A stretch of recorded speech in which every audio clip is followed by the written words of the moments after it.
population of Israel, which is almost 9 million, and they lost about 1,400 by a percentage, that's equivalent to us losing 40,000 people in a terrorist attack. If Cuba came into Key West and murdered 40,000 people, what would the United States be doing to Cuba right now? And that's your hottest 60 seconds this week from Evening Words on WURD, Progressive Black Talk Media. Universal Circus opens Friday, November 10th at Fairmont Park, and the action is everywhere. In the air, with flying motorcycles, wire walkers, and the never-before-seen 18-person Chinese trapeze. In the ring, with Caribbean fire, gravity-defying strongmen, and the kids' dance contest. And in the crowd, where you get to dance, sing, and raise the roof. Universal Circus opens Friday, November 10th at Fairmont Park. Go to universalcircus.com. This WURD public service announcement is a reminder that every voice and every vote counts. We are committed to keeping you informed, and we encourage you to participate in the process. In my formative years, my family gathered around the table for evening dinner, and there were few excused absences. The discussions were topical and sometimes frightening to a child in my tender years. Dogs were released on children who were marching in the South for the right of their parents to vote. Later, we gathered around the black and white television and listened to Fannie Lou Hamer at the 1964 Democratic Convention tell the world about Mississippians' right and fight to vote. I saw the tears in my parents' eyes as Miss Hamer described the beating she endured and that of others that were with her for the right to vote. I walked door to door with my mother as she urged our neighbors and community members to register to vote and to march in solidarity with our brothers and sisters struggling for their rights in America's South. Today, like Fannie Lou Hamer, I am sick and tired of being sick and tired. Vote like your life depends on it, because it actually does. This PSA is a part of Every Voice, Every Vote, a collaborative project of the Lenfest Institute for Journalism, with lead support provided by the William Penn Foundation. Learn more at www.everyvoice-everyvote.org. Editorial content is created independently of the project's donors. I'm Carol Riddick, the host of Love and Life. And guess what, family? I will be live. That's right. I can speak with you about the real facts and honest opinions on dating, sexual health, casual and committed relationships. Join me Monday through Thursday from 7 p.m. to 9 p.m. The conversations will be served on a judgment-free platter and seasoned with unapologetic realness. So join me Monday through Thursday from 7 p.m. to 9 p.m. on WURD, Progressive Black Talk Media. You can win with WURD Radio. You are caller number 5. What's that station that just hooked you up? WURD. Keep listening to WURD Radio for your chance to win movie passes, concert tickets, and more. We are WURD, Progressive Black Talk Media. Celebrating 20 years of progressive Black Talk Media. This is WURD, 900 AM and 96.1 FM, Philadelphia. Streaming online at wordradio.com and the WURD Radio app. The views and opinions expressed by the guests, listeners, and hosts of any program on WURD Radio do not necessarily reflect those of the ownership, management, or advertisers of this station. I'm simply saying that life finds a way.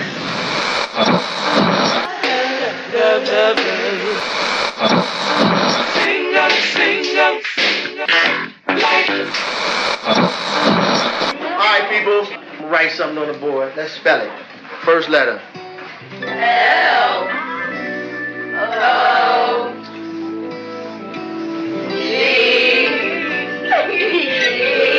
What's that? What? It's time. It's time to have real, honest, open, difficult, and inspiring conversations. It's time for Love and Life on WURD, Progressive Black Talk Media.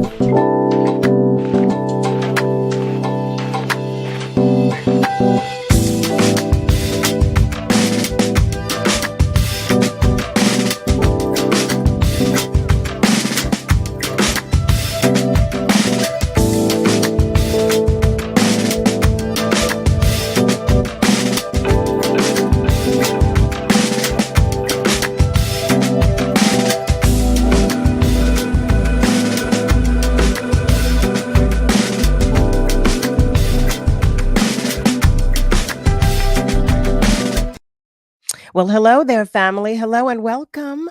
Welcome to Love and Life with yours truly, Carol Riddick, right here on WURD, Progressive Black Talk Media, on air and online at wordradio.com.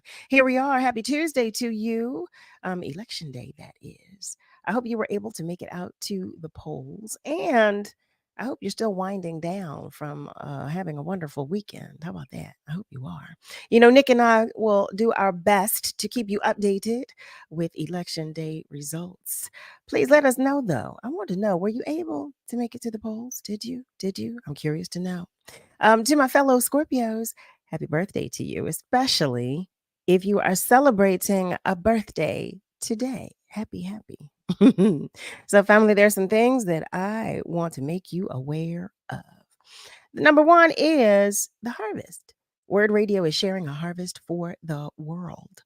Now through December 31st, visit wordradio.com to find information on upcoming give back events in the Philadelphia area.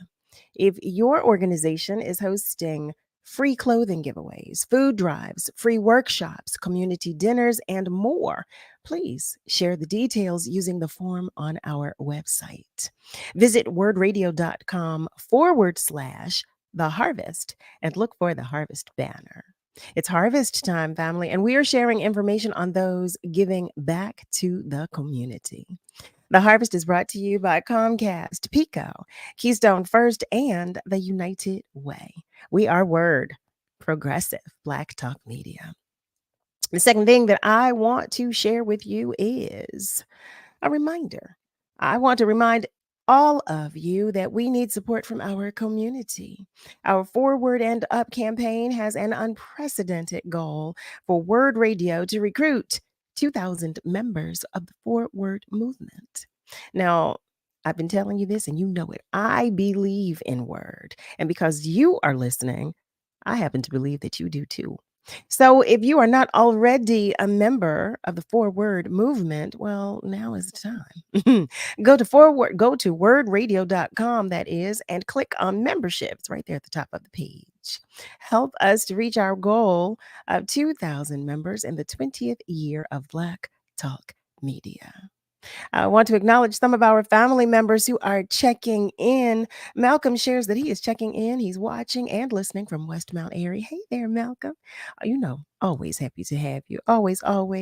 Nicole P. is joining us, and she shares, hey, Love and Life family. She's missed you all, but she's happy to be here. She's missed us. I love it. We've missed you too.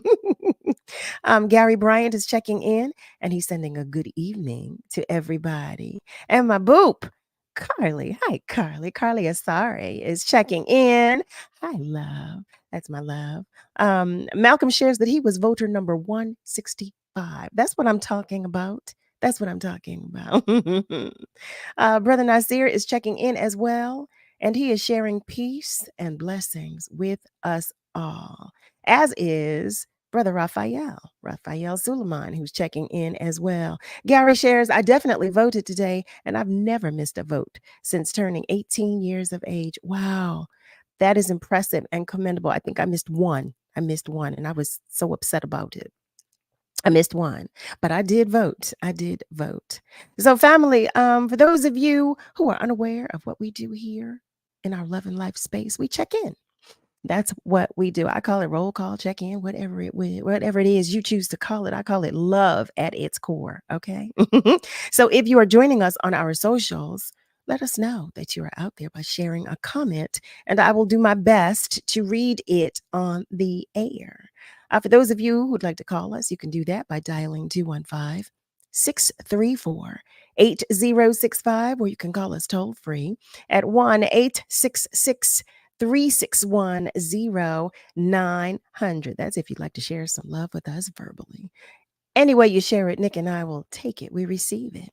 And lastly, for those of our family members, that's right, I'm talking to you. If your light is shining a little dimly today, you hear me? If your heart is just a little heavy, just know that I'm sending you all the extra love and hugs that you can handle on behalf of your tribe and your village, because we want you to know that you are not alone. You are not alone. You hear me? No, you're not. All right, family, let's get started. What we have for you today, our first guest, is a journalist and conspiracy theory expert. He is the author of Jewish Space Lasers, The Rothschilds, and 200 Years of Conspiracy Theories, a book that looks at how one Jewish family, the Rothschilds, became a lightning rod for the conspiracy theories of the last 2 centuries, and how those theories are still very much alive today. Family, I invite you to the conversation with none other than Mike Rothschild. Hey there, Mike. How are you? I'm doing well. How are you?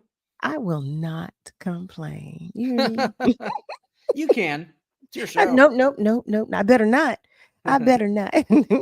But no, thank you. First of all, thank you for coming. Family, I did have a brief offline conversation with Mike, and I was sharing with him that I'm just really grateful to have you in this space. Just grateful to have you come and talk with us. And we're happy to have you here. So thank you. Thank you. Thank you. So I know this hour goes by so quickly and we have so much to cover. So I want to jump right in, and I'm going to ask for your patience because I'm all over the place. So you'll hear one question and say, well, how do we get there? But first, would you tell our family members just a little more about you? Sure. So I'm a journalist and author. I'm based in Southern California. And for the last 10 or so years, I've been studying and writing about the world of conspiracy theories, hoaxes, frauds, scams, fringe beliefs, moral panics, basically anything that your slightly off-center uncle will post about on Facebook without actually having read. That's probably something I've written about. And of course, for the last few years, I've been focusing on anti-vaccine conspiracy theories, election fraud conspiracy theories, and anti-Semitism, and how all of these things, which seem like they're all separate things, are really actually all the same thing. So you stay busy. I stay busy. You Yes. stay very busy. I mean, I can't even imagine. There's so many conspiracy theories. How do you first of all, how do you determine which one you will debunk or what have you? How do you? You know, they sort of find me Okay. with something like the Rothschilds. Certainly, having the last name, and we might as well just get out of the way now. I am not related to the Rothschild banking. You know that was family. coming. Yeah, I knew it was coming. It always does, and that's okay. But you know, being a journalist and writing about conspiracy theories and having the last name of one of the families around whom so many conspiracy theories revolve, I've gotten a lot of comments in my day. You know, things like, Okay. a Rothschild debunking conspiracy theories. How stupid do they think we are? The Matrix must be broken, stuff like that. But I was always interested in what is the myth versus the reality with this family, and the sort of the way I choose what to write about are the things that I spend a lot of time thinking about when I'm not doing this work. If I have sort of an idea for something late at night, I just sort of have to put something in my Gmail drafts and put it aside, or else I'll forget about it.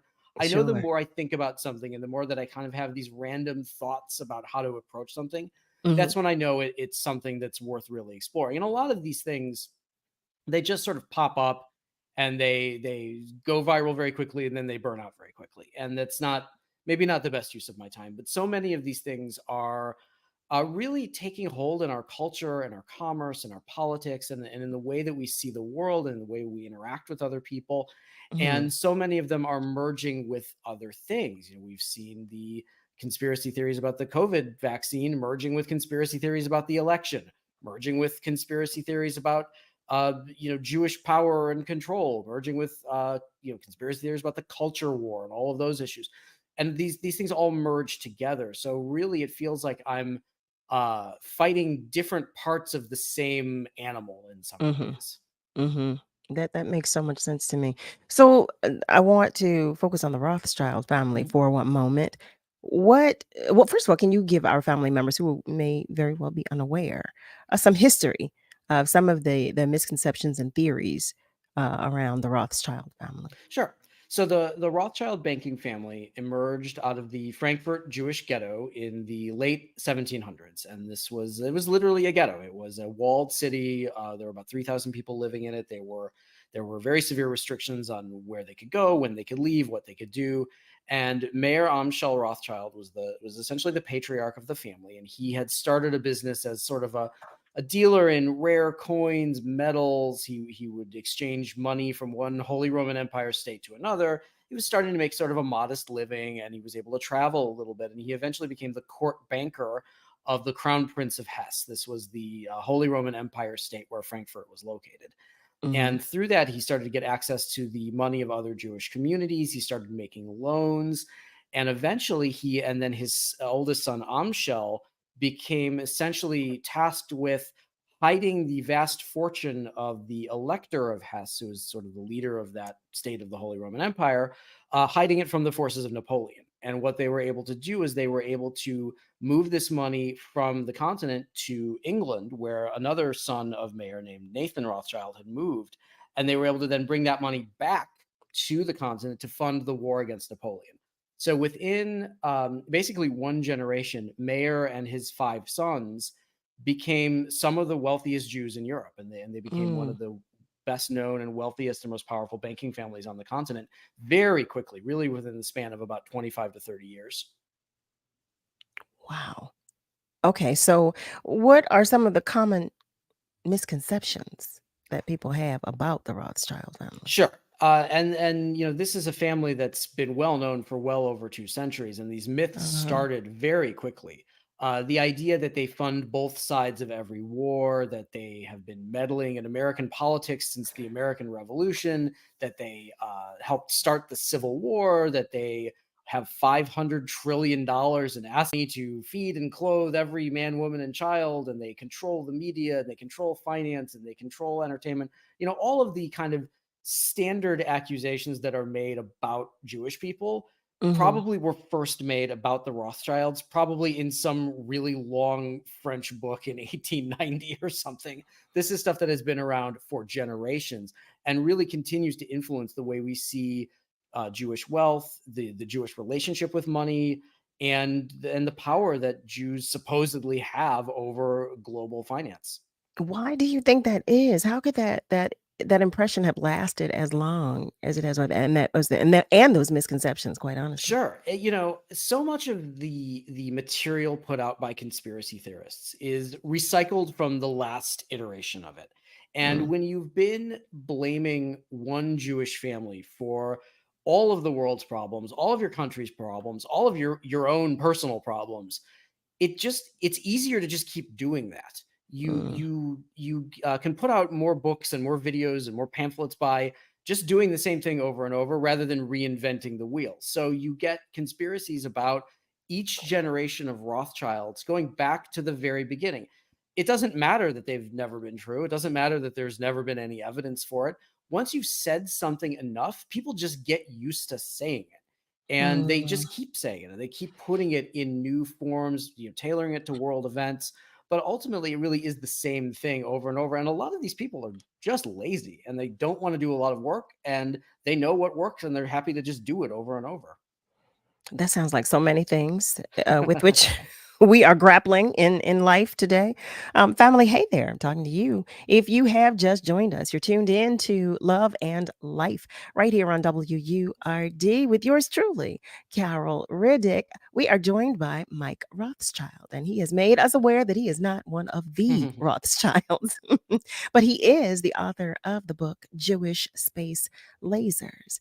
And we're talking about a lot of things. We definitely are. He's a journalist and conspiracy theory expert. So we're going to dig down. We're going to dig deep into a few things. What we're going to do right now, though, is take a short commercial break. But do know that the phone lines are open, and know that you can continue to comment on our socials. I do want to say a quick hello to Tony Brown, who's joining us. Hey there, Tony. Also to Miss Lily. Hi there, Miss Lily. She's joining us as well. Family, once again, we're taking just a short commercial break, but we are coming right back. So stay with us. Every year, more than 50,000 women attend one of 4 annual events hosted by the Conference for Women, the largest network of women conferences in the nation. Now, for the first time, women and others from across the nation will come together in one digital space on March 14, 2024. During Women's History Month, those registered for the 2023 Massachusetts, Pennsylvania, and Texas conferences for women and the 2024 California Conference for Women will receive a complimentary ticket to the national conference. Tickets can also be purchased separately now. This year's speakers include notables Margaret Atwood, two-time Booker Prize-winning author of over 50 books, including The Handmaid's Tale; Michelle Yeoh, Academy Award-winning actress, Everything Everywhere, and Time's 2022 Icon of the Year; Angela Garbus, author, Essential Labor; Kimberly Brown, career and leadership expert and author, Next Move, Best Move, Transitioning into a Career You'll Love. For tickets, please go to conferenceforwomen.org to register. That's conferenceforwomen.org. Register today. Tune into WURD Radio this Thursday at 10 a.m. for City Council Live, hosted by Ernest Owens. Join conversations that matter to your community with your local City Council members. This is your celebration. Greetings, I'm Brother Shamari. I wouldn't have a voice if it wasn't for WURD Radio, Black Talk Media in the city of Philadelphia. 20 years, y'all. Let's celebrate 20 years of a Black institution. Let's celebrate the Lomax family for bringing this wonderful institution to our people. And let's support it and work to make sure we have 200 more years of Black Talk Media. Hi, my name is Jordan Brogan, CEO at Center for Families and Relationships. Just want to wish WURD Radio a happy 20th anniversary, and thank you so much for everything you do to support the community. We're celebrating 20 years of progressive Black Talk Media. Let me tell you something, and don't you ever forget it. Success is nothing without someone you love to share it with. You're listening to Love and Life with Carol Riddick on WURD, Progressive Black Talk Media.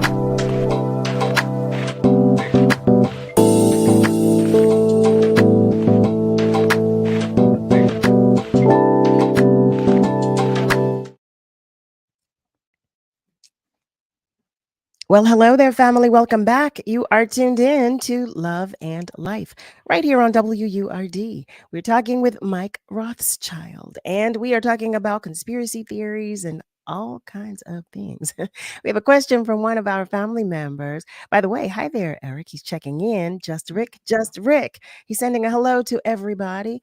The question is, Mike, how do you distinguish the difference between semi-legitimate conspiracy theories and plain flat-out unsubstantiated lies? Is there a difference? That's a great question. There is a difference. You know, the most durable conspiracy theories, and I think we really see this with anti-Semitism, they have a sort of a grain of truth to them. There is something in them that is real, and that allows the believers in the sort of tiny little bit of legitimacy to it, is the one that we tend to deal with over and over and over and over. Understood. Thank you for that. Thank you for that response. We have another question. Malcolm is asking, how about all these forms of media and entertainment? Also the algorithms on social media. Well, it's a huge problem. It has been really since the beginning of the internet, but over the last few years, social media has been this engine that has allowed these theories to spread at a speed and that nobody ever imagined, and with no barrier to entry. You know, in the old days, even really 15 years ago, being a conspiracy theorist required a certain amount of work. You had to know where the weird bookstore was. You had to know what day the gun show was in town so you could go get your new anti-Clinton VHS tapes. You had to have some way to print pamphlets or self-published books. It cost some money. Now there is none of that. You can log on to Twitter, create a Twitter account based on whatever conspiracy theory you want, or just one you've made up. And if you put out a lot of material really quickly, if you get an audience, you can not only go viral, you can start making money off that pretty quickly. You can make conspiracy theories your job if you just put enough of it out there. That is all new. That is all something that we are very, very slowly coming to grips with. I want to take a moment to go to our phone lines. One of our family members is calling to join the conversation. Hello, and thank you so much for calling. Hey, Hello there. Carol, this is Baba Hi. Renfro. Hi, how are you, Baba? Hey, how's it going? I have no complaints. Hey, I finally had a chance to listen to your show. I've known about it for a while, and you sound amazing. You are amazing. I love this show, and I'm so happy that I was able to catch it tonight because I'm so intrigued with your guest. Is it Mike Rothschild? Is that correct? Yes, that is correct. That's his name. All right. And thank you. So yeah, absolutely, Carol. With that, Mike, I had a question. I appreciated your history lesson about the Rothschild family. Some things I just didn't know, and I'm definitely going to buy your book. Fantastic, thank you. Definitely. But my question is that part of the history that you gave about the Rothschild family is that, as you mentioned, they rose from the ghetto in Frankfurt, right? And they were able to rise to prominence, through that medium. I would like to know, to your recollection or to your knowledge, are there any other Jewish ghettos still exist today, particularly in America? Well, the Jews Lane, the Judengasse in Frankfurt was it was restrictive even among areas where Jews were allowed to live. There were a number of cities in Europe where Jews were not allowed to live, and some of the states of the Holy Roman Empire and others were more permissive than others. Frankfurt was especially restrictive. The rules on what Jews were allowed to do are so complicated that I can't even get into all of them in the book. But that generally started to go away. And one of the things that the Rothschilds were really well known for is fighting for Jewish emancipation. Essentially, the granting of equal rights to Jews in the same way that Christians in Europe had. So that was one of the Rothschilds' major causes, and they were really publicly devoted to that. That is, fortunately, that's never been a problem for American Jews. I mean, certainly there were covenant towns, and where I grew up in the Chicago suburbs, and there was a very, very wealthy city that was north of us where I think up until about the 70s, Jews were not allowed to live. So it's always been a problem, no matter where Jews have gone. But many of those really, really restrictive laws never came to America. So I guess we had that going for us. Okay. No, I'm just fascinated, and I appreciate your explanation of my question because I'm always looking to get educated.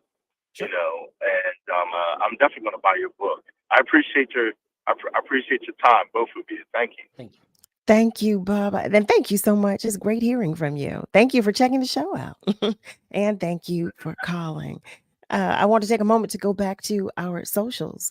Our family members are talking. Malcolm is sharing as it pertains to the narrative on the current crisis in Gaza. Would it be your opinion that it is slanted toward a certain community? Well, it's a horrifying situation. Absolutely. It started horrifying. It is still horrifying, and for a lot of reasons. It's for the people of Gaza, it's got to be terrifying. For the people of Israel, who are many of whom have family members and friends who are still being held hostage, it's terrifying. It's a different kind of terrifying for American Jews, and I think it's really important, and I've been talking about this a lot, to really talk about how American Jews are not responsible for what is happening in Israel right now. And many American Jews, particularly more liberal American Jews, are as horrified by the Netanyahu government as anybody else.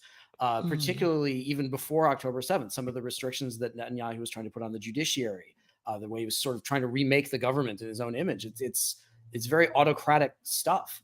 But I think what we're seeing is a lot of people's genuine anger and genuine dismay over what is happening, and the sort of the violence of the situation is being taken out on American Jews. We're seeing graffiti, we're seeing vandalism, we're seeing attacks, we're seeing this sort of chaos on college campuses right now, where it feels like no one is able to say the right thing.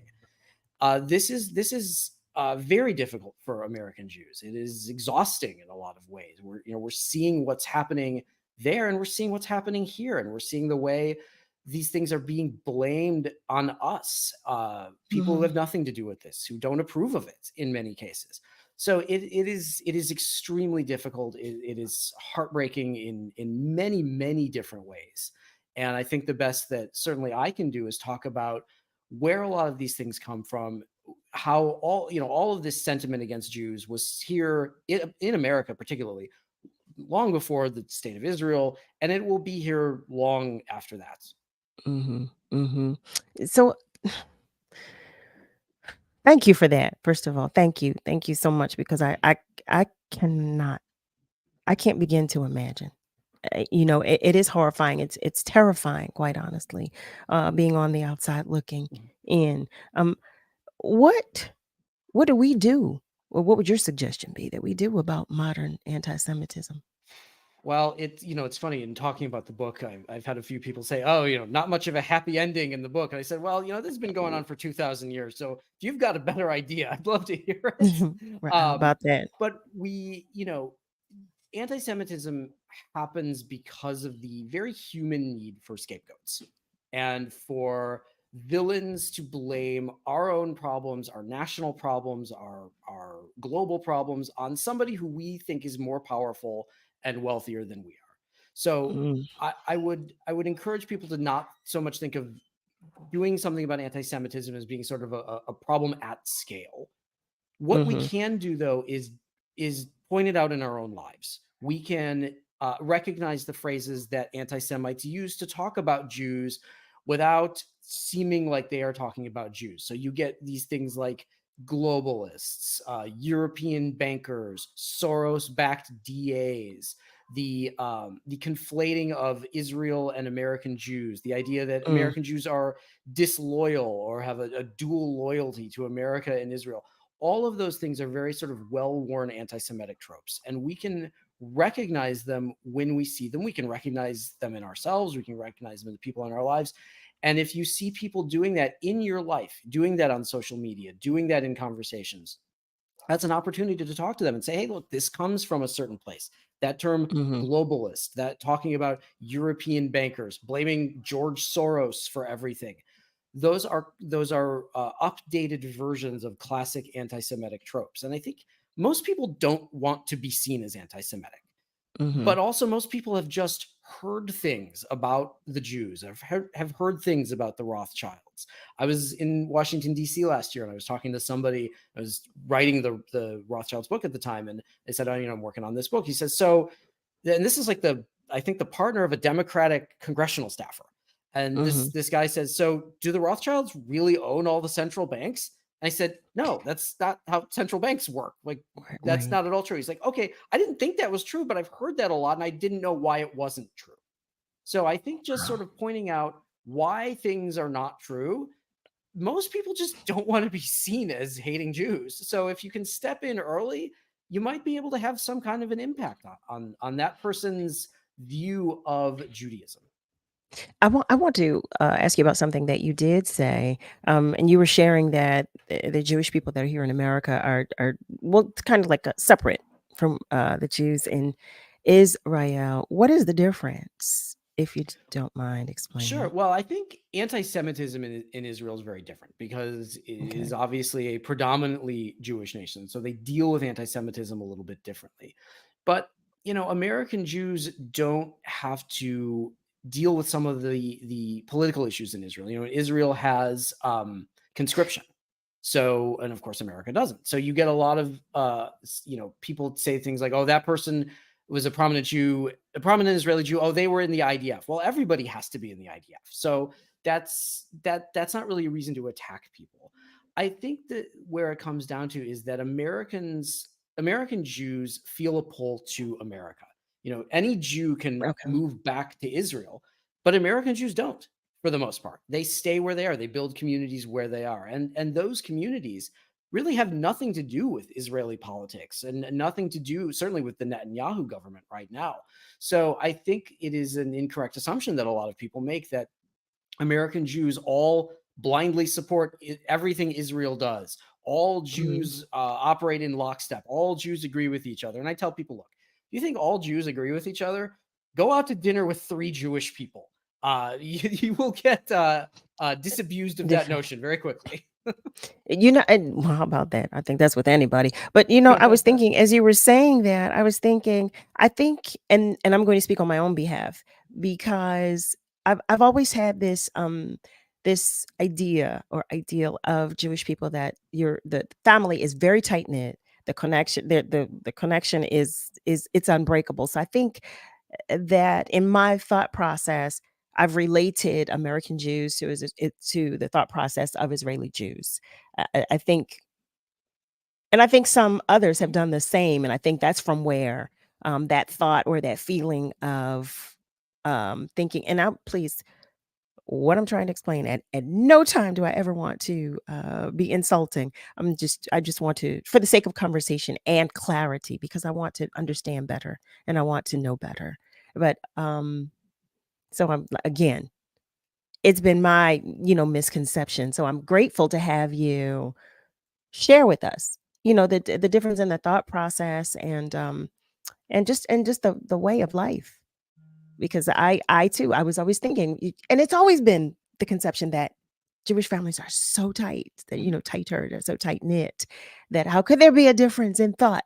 Which Sure, and you find that with the Rothschilds. Even the Rothschilds, the Rothschilds are connected to Zionism in a number of ways, but there was by no means agreement in the Rothschild family about whether a state of Israel was feasible, whether it was necessary, and there were a number of very bitter debates in the family. So even within a family that is kind of legendary for its closeness and for its kind of keeping its philanthropy in the Jewish community. The Rothschilds did, like many wealthy European families, did engage in the practice of cousin marriage, though that ended well over a century ago. But even in that family, there were bitter disagreements over all sorts of political and economic things. So yeah, there is very little unity among even Jews who are related to each other. Wow. Family, listen, I've been talking and talking. I'm so engrossed in this conversation. For those of you who have just joined us, welcome. You are tuned in to Love and Life right here on WURD with yours truly, Carol Riddick. We are talking with Mike Rothschild. And I don't know about you, but he's really educating me on some things, and I'm grateful for that clarity and for the education itself. I was sharing with Mike just before we went on air. I said, Mike, I really have to be honest with you. My knowledge of the history is so limited. It's so limited. And so again, I'm grateful for clarity and grateful for the conversation about all of this. Family, what we're going to do right now is take a short commercial break. I see you commenting on our socials. Don't think I have missed it. So we will share some of those comments when we come back. And also we're going to go to our phone lines immediately when we return. The phone lines are still open. Remember that. And you can feel free to comment on our socials. Whatever you do, though, stay with us because we're coming right back. When it comes to making plans, you are the best. What about those round trips, which are perfect on your way there and perfect on your way back? Or those meetings with friends, surprise parties, camps, birthdays? The same way you plan for the important moments, start planning to protect you and your loved ones from a natural disaster. Sign up for local weather and emergency alerts. Prepare an emergency kit and make a family communications plan. Get started at ready.gov/plan. Brought to you by FEMA and the Ad Council. Remember the last time your family visited the forest? It's a place of wonder and imagination for the whole family, where stories come to life, and it's closer than you think. Ready to plan your next visit? Make the forest part of your story today at a local park near you, or find one at discovertheforest.org. Brought to you by the United States Forest Service and the Ad Council. This November, WURD honors those who served in the United States Armed Forces. Today, we acknowledge the first African American brigadier general in the U.S. Air Force. In 1942, he served as the commander for the 99th Pursuit Squad, the first all-black air squadron, as a lieutenant colonel. In 1943, he commanded the 332nd Fighter Group, known as the Tuskegee Airmen. Born on December 18, 1912 in Washington, D.C., this military veteran retired as a four-star general in 1998. His father, Benjamin O. Davis Sr., was the first African-American to become a general in any branch of the U.S. military. WURD acknowledges General Benjamin Oliver Davis Jr. This Veterans Day vignette was brought to you by Comcast, Pico, and Keystone First. And now, in the midst of challenging times, our Black spaces, our voices, and our stories are under attack. Our goal? To reach 2,000 members by the end of the year. We need your support now more than ever. WURD Radio has been your trusted source for Black talk media for 20 years, and we want to continue making history for another 20. This is urgent, and the time to act is now. Help us move forward and up to reach our goal. Visit wordradio.com and join the movement. Let's stand together. Let's make a difference. Go to wordradio.com and become a member today. I need to pay my taxes. What are my payment options? The IRS has several options for paying your taxes. You can pay with IRS Direct Pay, a debit or credit card, or with an electronic funds withdrawal when you e-file your return. If you can't pay the full amount, consider paying over time with an online payment agreement or our Offer in Compromise program. Both tools are available on irs.gov. Go to irs.gov/payment to find an option that is best suited for you. What is love?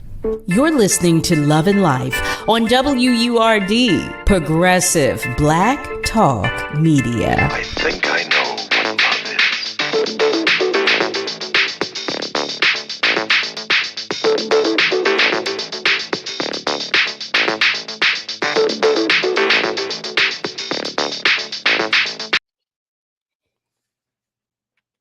Well, hey there, family. Welcome back.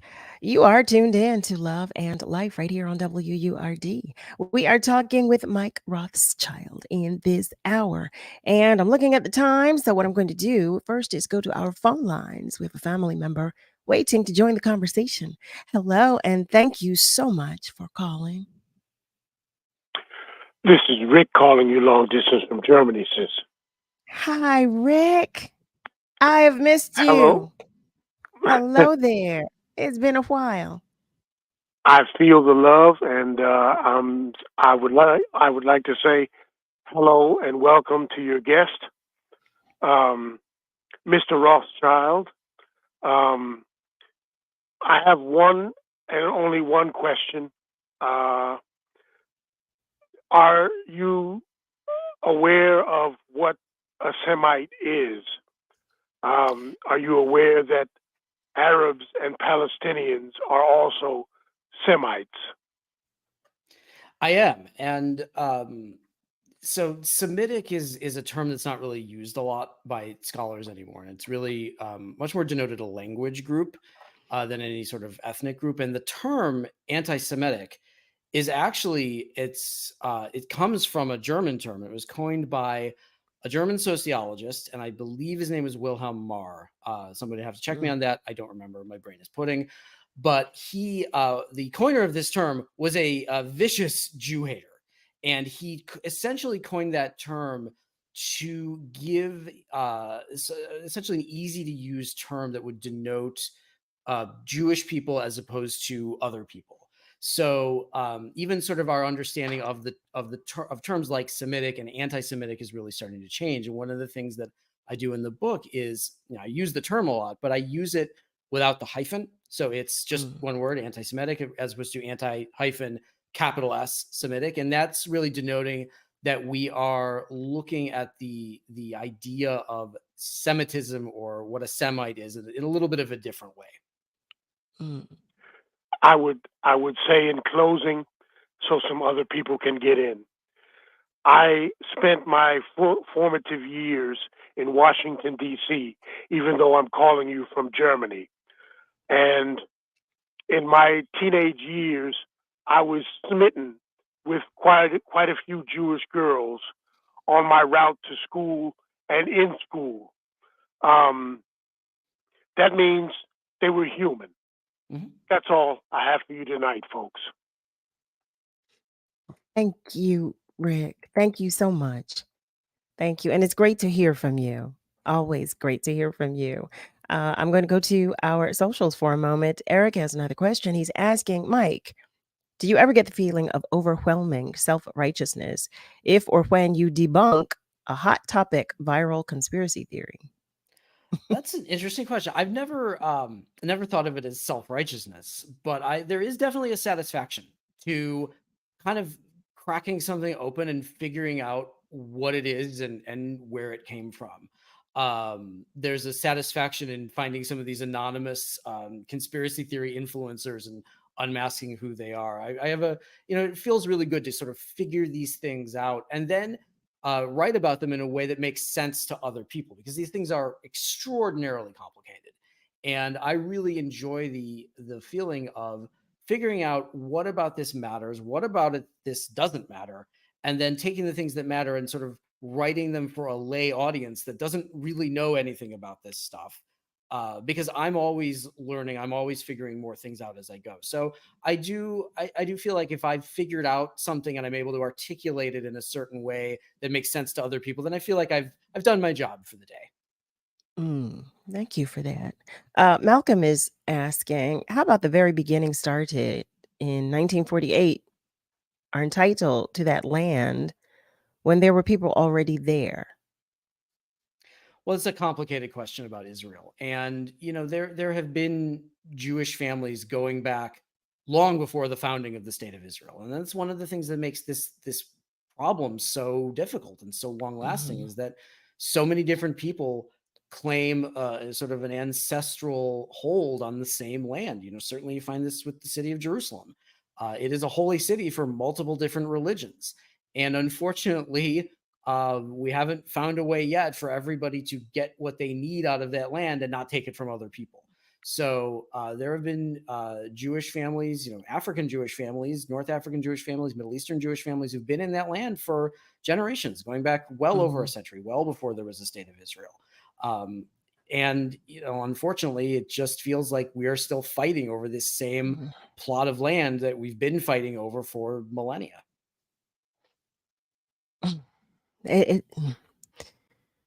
I do want to acknowledge one of our family members who's checking in, Leslie. Hi, Leslie. She's wishing everybody a happy election day. Frey is checking in as well. Hi there, beautiful.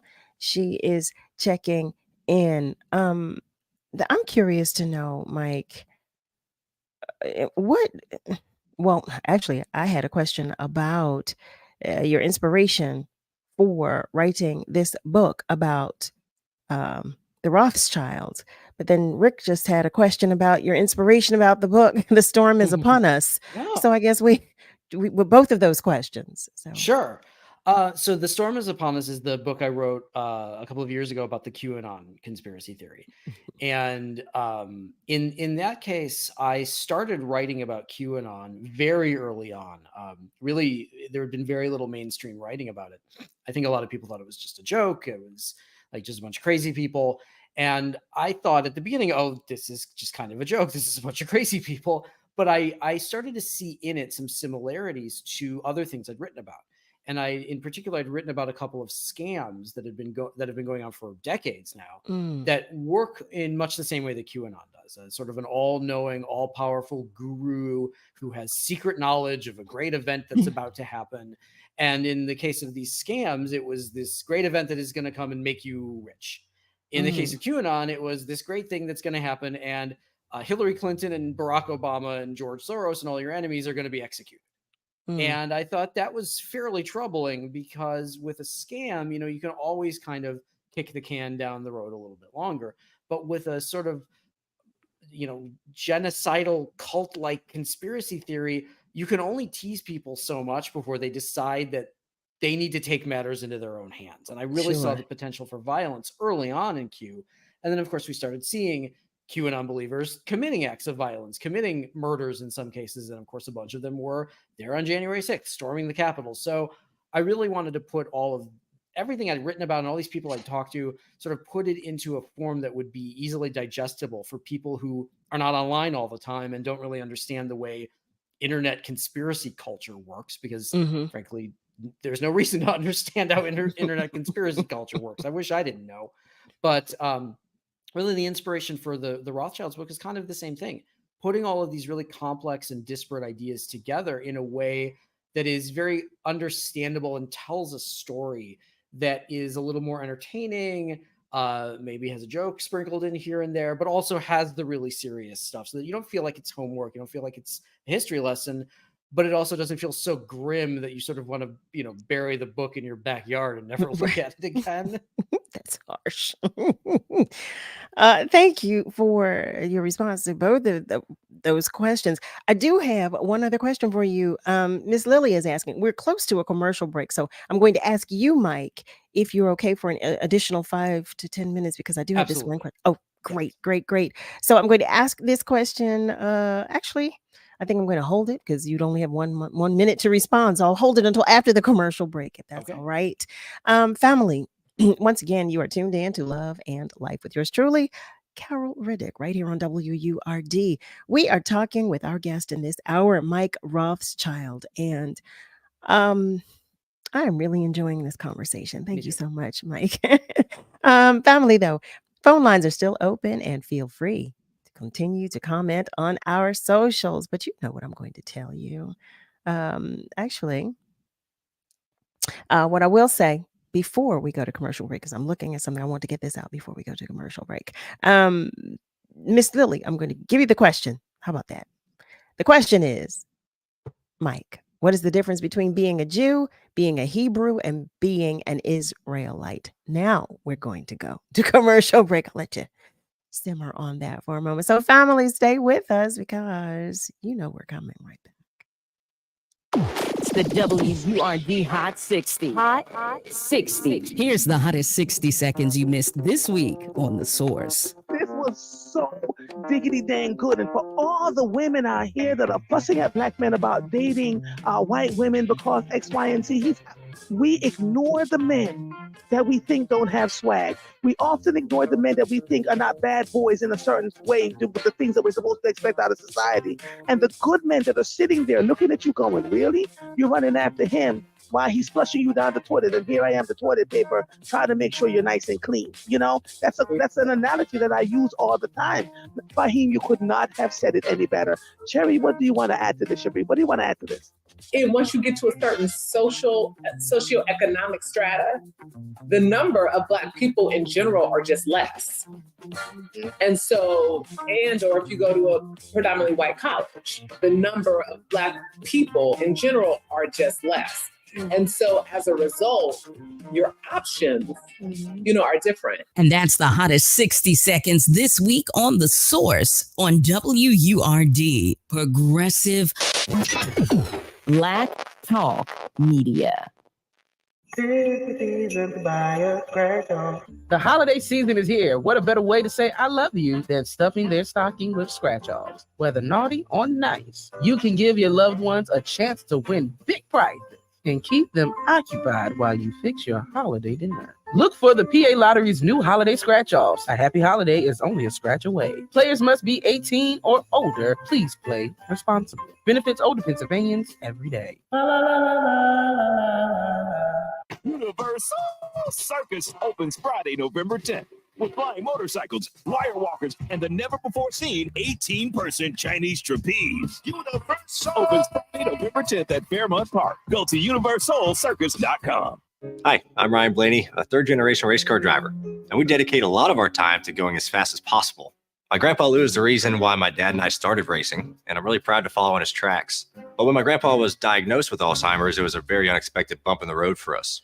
I've learned a lot on this journey with my grandpa Lou, and the memories of my grandpa will always be with me. It's important to notice if older family members are acting differently, experiencing problems with their memory, or having trouble with routine tasks. Talking about Alzheimer's can be really tough. But if you notice something, have a conversation with your loved one. Encourage them to see a doctor or offer to go with them. Early detection of Alzheimer's can give your family time to explore support services, make a plan for the future, and access available treatments. The Alzheimer's Association provides care, support, and research to help you take control of the situation with your family and manage the disease together. If you or your family are noticing changes, it could be Alzheimer's. Talk about seeing a doctor together. Visit alz.org/time to talk. A message from the Alzheimer's Association and the Ad Council.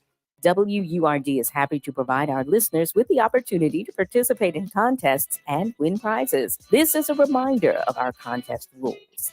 All participants must be 18 years of age or older, depending on the contest. Persons may win only one prize from the radio station per contest for every 30-day period. Some contests might also specify one winner per household or company. Prizes must be claimed within 14 days or by 12 noon the day before the event, whichever is sooner, and must be accepted as is or forfeited. The radio station employees and their immediate relatives, sponsor employees and their immediate relatives, live remote sponsor employees and their immediate relatives, and any other media employees are ineligible to win the prize.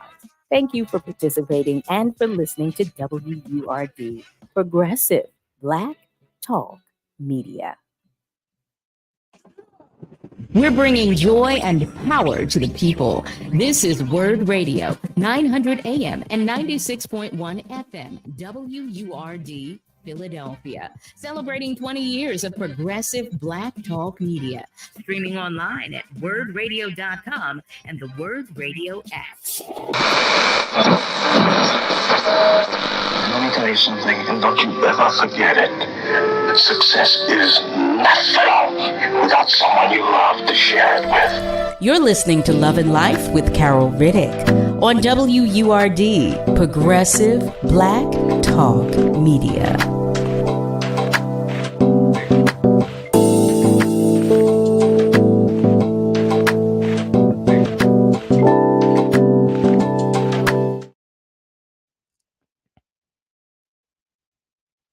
Well, hello there, family. Welcome back. Welcome to the top of the second hour of Love and Life with yours truly, Carol Riddick. We are talking with Mike Rothschild, and I have to share with you that I feel like I'm holding you hostage, Mike. But I want you to know that I promise you it was not my intention, No, it's and okay. I just want to be, make sure, just to be clear. But before the break, I shared a question from one of our family members. Miss Lily asked, Carol, can you ask Mike what the difference is between being a Jew, being a Hebrew, and being an Israelite? So it's really a question of ethnography. A Jew is a Jewish person. I mean, I'm a Jewish person. The to referring to sort of Hebrews and Israelites, it's much more of a biblical thing. You would only really find the term Israelites in the Torah. Hebrew is sort of the descendants of Abraham. There was a while in America where there was a push to replace the word Jewish with Hebrew. So you would find organizations like the Hebrew Immigrant Aid Society, which is still around, but that didn't really catch on. And of course, Hebrew is a language that I used to speak when I was much younger, and an Israeli is a person who is from Israel, but you would never call a person from Israel an Israelite. It gets into just sort of very complicated ethno-linguistic questions. But modern people now, you wouldn't refer to a modern Jewish person as a Hebrew or an Israelite. They would be a Jew or Jewish. Thank you for that. Thank you so much for that. I do want to introduce into the conversation Nick. Hi there, Nick, our illustrious show producer. Nick is joining the conversation, so welcome. Hi there, Nick. Hey, Carol. Hey, Mike. Good to talk Hey. to you both. I was listening to what you were saying in the first hour, and I like your approach to looking at these conspiracy theories and actually going a step further in trying to decipher and figure out what's real and what's not real, because I think that there's so few people who do that today. You already brought up how people can get on Twitter and read hours and hours and hours worth of just misinformation or half-baked ideas that somebody else under that post will roll into a wider theory, and it just becomes a person's headcanon. And that, that's kind of okay when we're talking about fantasy, or we're discussing our favorite books or IPs or whatever. But once you bring that into real life, then you kind of start to break away from reality, and it's up to the individual to really go, well, hold on now. How do I know that this is real? How do I know that what I'm reading is factual? And what does the evidence look like for it? Not enough people do it today, but it's still something that absolutely needs to be considered, because some theories sound really good on paper, and then when you look at the evidence, you go, "Oh, wait a minute, this doesn't make any sense." But I did have a question for you, Mike, and that question is, what is your favorite conspiracy theory? Because when I was growing up, my favorite one, believe it or not, was about what do you call those chemtrails? You know, those Sure, lines that's up still in the one's sky. still around. Yeah, I still every now and then I don't believe it anymore, but I still look up and I go, oh man, what are they dropping on us? So my favorite conspiracy theory is actually a completely harmless one. And I think it really illustrates how this kind of thinking is so easy to pick up on. So every city has one or more than one corner, intersection where there are multiple mattress stores. You got to sit and sleep on one corner. You got a mattress firm on the other corner. You got something else on the other corner. They're always empty. Really? Nobody ever there. They're constantly having going out of business sales, but they constantly stay in business, even though they don't ever seem to do any business. They have all this space. They have no employees. What's going on here? And there is a lot of writing about trying to figure out why this is. And as it turns out, there's a really good explanation for it. And a lot of people are like, oh, it's got to be like tax evasion, money laundering. So Mattress Firm bought up a lot of these stores, but then kept the names on them. So, of course, if you don't like the deal you're getting at Mattress Firm, you walk across the street to Sit and Sleep. Well, Sit and Sleep is owned by Mattress Firm. So you're still doing business with Mattress Firm. So the real reason is that essentially Mattress Firm cornered the market here. And they only need to sell, I think the stores need to sell something like one mattress a week because they're so massively marked up. So you will have a mattress that costs like $300 to make, and they're selling it for $2,000. They have very little overhead. They have like 2 people who work there. So they really only need to sell about one mattress per week per store. And that's all they need. Anything after that is gravy. Now, what's really interesting is that this is sort of a classic example of corporate greed run amok. And it really kind of bit Mattress Firm in the behind because they had to sell a bunch of these stores because they overbought. There were too many mattress stores. So now you have these corners where there's like an empty mattress store that is actually empty, and then 2 other mattress stores now where they're still open, but nothing's happening there. And it's just a perfectly interesting illustration of how consolidation and sort of corporate consolidation have taken choices away from us, given us the illusion of choice, but it doesn't actually work because these stores can't stay open. So that's my favorite conspiracy theory. It is totally harmless, but it's really fun to talk about. But it definitely, like you said, it's it's fun to talk about. Thank you for that. I do want to share with you. Brennan Williams is checking in. Hi there, Bren. He shares very enlightening conversation. Thank you, Mike, for providing context. I look forward to reading your book. Thank you. Eric is sharing. I agree, Nick, 100%.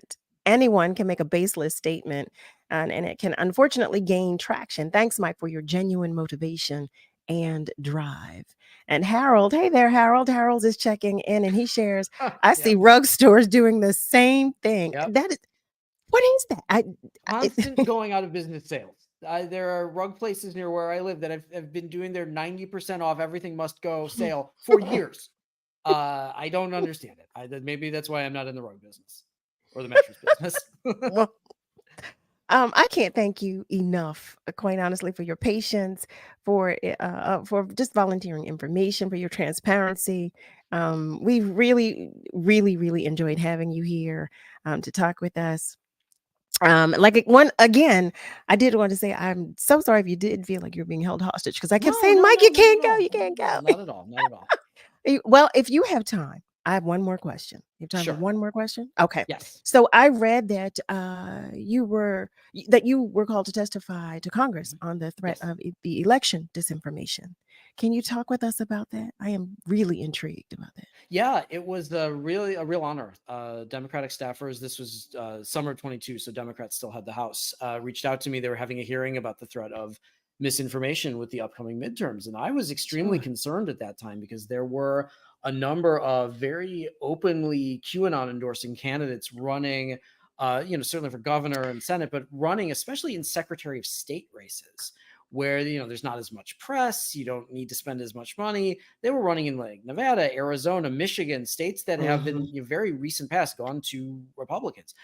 And I think there was a lot of concern over kind of what are we going to do about this? How do we fight back against this kind of misinformation? So it was a really interesting experience. I got my 5 minutes to make my statement. We got some really good questions from the Democratic members of the committee.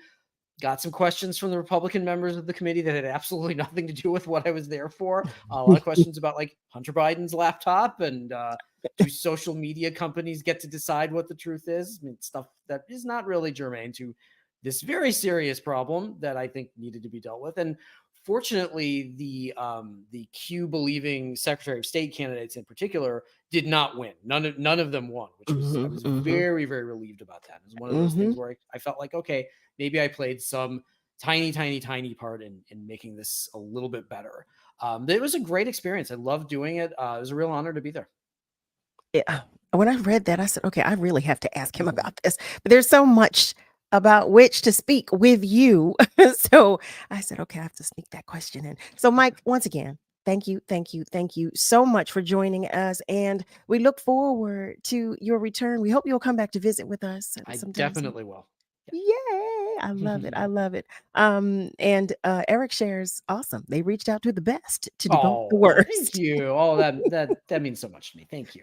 All this love. See that? And Heather shares this is truly informative. Thank you. So thank you once again, Mike. And we look forward to seeing you when you return. Okay. Thank you very much. Thank you. Have a great night. Yeah, you too.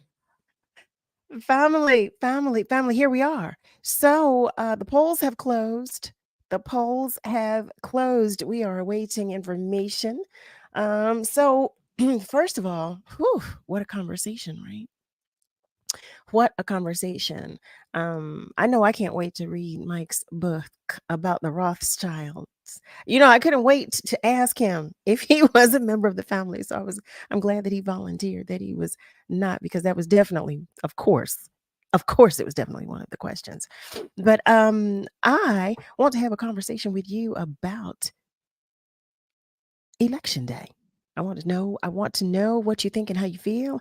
I want to know about your anticipation of the results as we wait to hear. I am interested in knowing how you feel about this monumental and historic election, the mayoral election, because whichever way it goes, this is history. History. So I want to know what you think and how you feel. Of course, I'm open to continuing the conversation that we already started with Mike, definitely, because that is an ongoing conversation. We're still in the midst of chaos and madness. I shared with him, and I will share with you. I'll say it again, I should say. I spoke with him briefly just before we went on the air, and I said, I have so little understanding of the discourse that is taking place with Hamas, Israel, in Gaza. I have so little understanding. It just, at its core, it just feels like just hatred at its best. And I was sharing with him that I cannot imagine, because here we are in the United States and we're seeing it trickle. We're seeing it trickle here.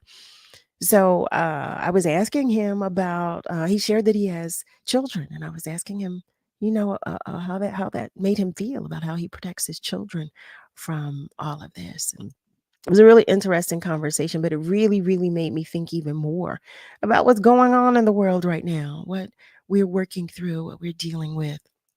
I do want to share that Malcolm is sharing that he is anxious to hear the results. When I tell you I am on 10 right now, waiting to hear the results of this election, I just want to know. I just want to know. I am with you. I am with you, Malcolm. Ms. Lily shares that the interview was very informative that we just had with Mike. Yeah, I'm really glad and grateful to him as well that he agreed to stay with us for a little longer. Family, talk to me. Talk to me. Let me know what you think about this current election, the results of which we are waiting, for which we are waiting. You know how you can do that. You can do that by calling, and you can do that by dialing 215-634 8065. You can even call us toll free. And you can do that by dialing 1-866-361-0900. So, Nick, I'm coming back to you. Do you have any anxiety, excitement? Are you kind of like, I'm good about the election? What are your feelings about the election?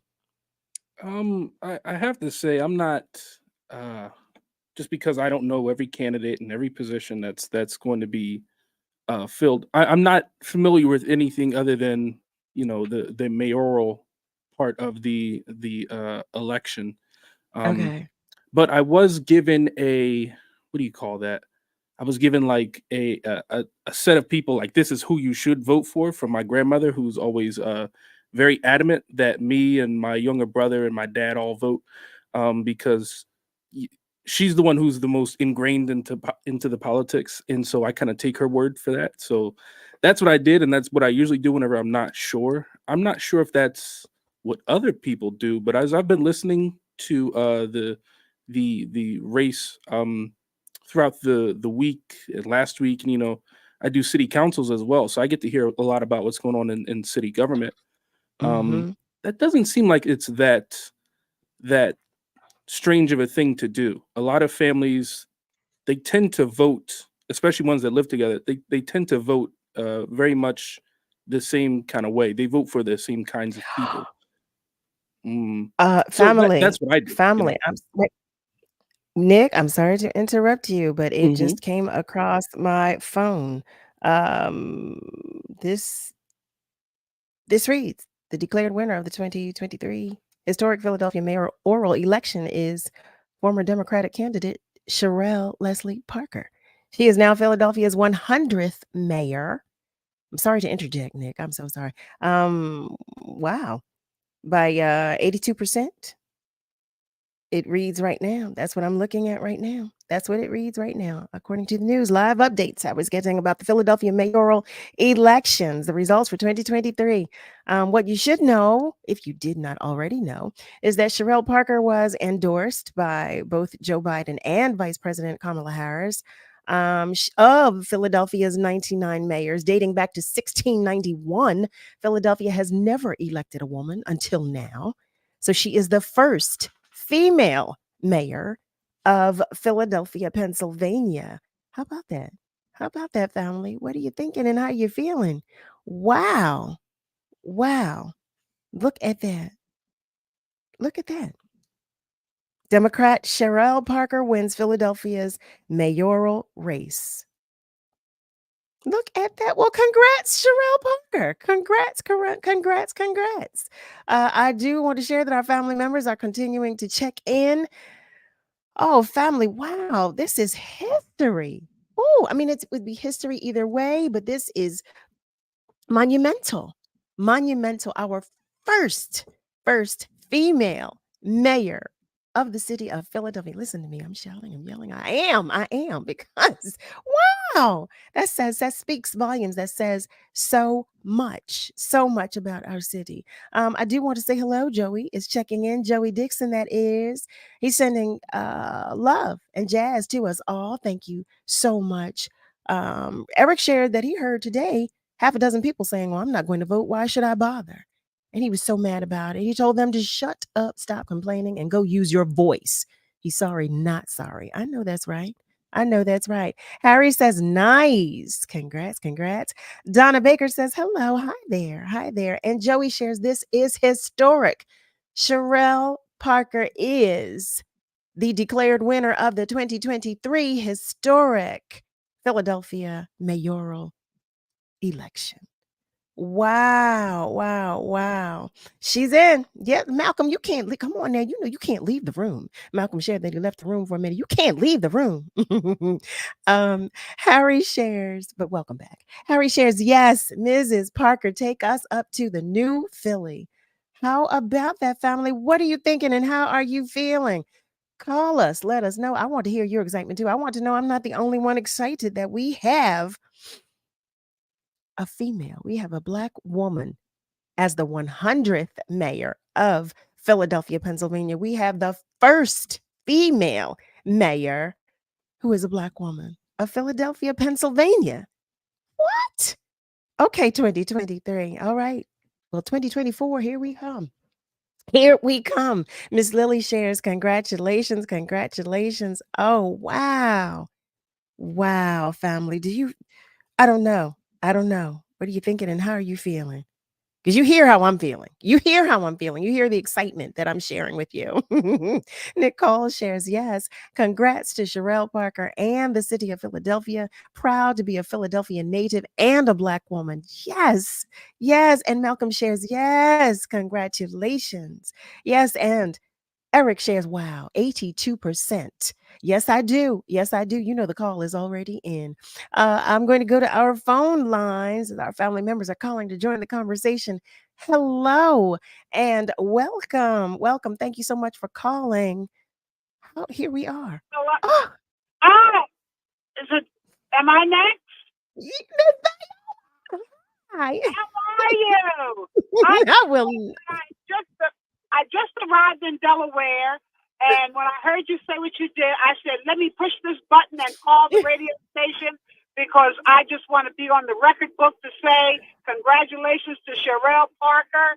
And I feel as though that because I couldn't vote, I did vote in one way because I took a friend of mine who would not have been able to get to the voting poll, 86 years old, and she couldn't walk 3 blocks. So I was taking her shopping, and I said, well, Thelma, I can't take you to the supermarket first. I have to take you to the voting poll first. And she voted right there at Vernon Road and Chew Avenue. So I feel like I was part of this election crew after all, even though I don't live in Delaware. But congratulations. And you know what I did?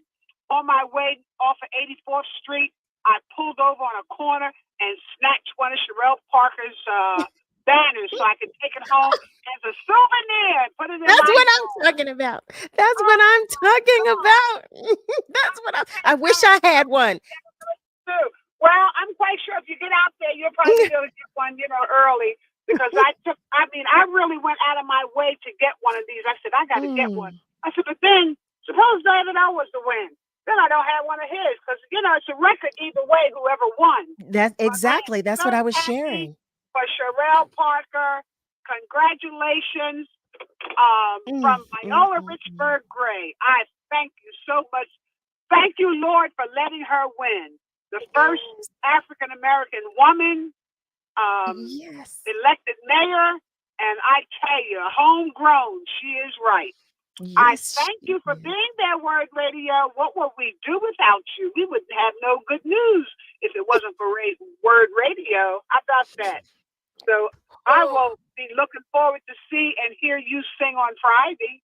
Yes, and I can't wait. I can't wait. I cannot. Miss Viola, you better come give me a big hug. You hear me? You better give me a big hug. I'm going to try my best to make sure I see you either before you sing or after you sing. Okay. I'm quite sure it's going to be so crowded. And those folks that have not been over there to figure out how to get there, they better go over and see because there's a little trick to how to get there. It sure is. I've been over there about 3 times. I had took some pictures to someone else to send them based on what street they turn on. So I feel good about that. And I can't wait until Friday. Congratulations again. All right. Okay. Thank you so much for calling. I'm listening. I'm listening to the other callers. All right. Okay. Thank you. Be safe out there. Don't go overboard because she won. Because you want to be safe. Safety is number one. That's so All true. Miss right. Viola, And you get home. You get home. yes. Oh, Yes. the Lord is always protecting me every time I go and come. Yeah. Yes, he does. Yes, he does. All right. Amen to that. Amen to that. Okay. Thank you. And to all the word listeners out there, congratulations and have a good night and be safe. All right. Woo. I'll talk to you. Okay, Miss Viola. Family. For those of you who are just joining us, Sherelle Parker is the new mayor of the city of Philadelphia. She is the first female mayor of Philadelphia. Do you hear me? Do you hear me? Ah, look at that. It's time for us to go to a commercial break, but I'm going to hold on to this excitement and I want to hear from you. So know that the phone lines are open and feel free to continue to comment on our socials because I am reading your comments. I sure will read them on the air. Stay with us, family. We'll be right back. WURD Radio celebrates its 20th anniversary on Friday, November 10th. It's an evening of Black excellence and elegance at the beautiful Fiddler Club in downtown Philadelphia. Listen to this. If you don't already have your ticket, it might be too late. Tickets are sold out, but I hear there's a waiting list. For more details, stay tuned. If you have your ticket, then we look forward to seeing you this Friday, November 10th. Our 20th anniversary celebration is brought to you by Thomas Jefferson University Health, Tucker Law Group, Wells Fargo, Keystone First, Mainline Health, Penn Medicine, the Pennsylvania Lottery, Community College of Philadelphia, and the Independence Media Foundation. Tune in to WURD Radio this Saturday at 10 a.m. for Saturdays with City Council. Join conversations that matter to your community with your local City Council members. After I lost my mom, I lost my way. Then I found youth advocate programs, behavioral health services. As a little kid, I made some mistakes, but I'm not a mistake. YAP gives communities alternatives to residential care, youth incarceration, and neighborhood violence. After completing our program, nearly 90% of participants remain in their community. YAP works. I'm working towards a bright future. Youth advocate programs. Others talk social change. We make it happen. Learn more at yapinc.org. Words of empowerment. The one and only Saj Purple Blackwell, aka Purple Queen. My advice for all people, especially young people, is agape. Love. To love humankind, to love God, to love through God. And if you love, that love will spread. And then people will start reciprocating that love. And then they'll start giving love. And that wave of love will transform the world. Agape. This is Words of Joy and Empowerment on WURD, Progressive Black Talk Media. Audio provided by Love Now Media. These Words of Joy and Empowerment are brought to you by Keystone First and United Healthcare. You're listening to Love and Life with Carol Riddick on WURD, Progressive Black Talk Media.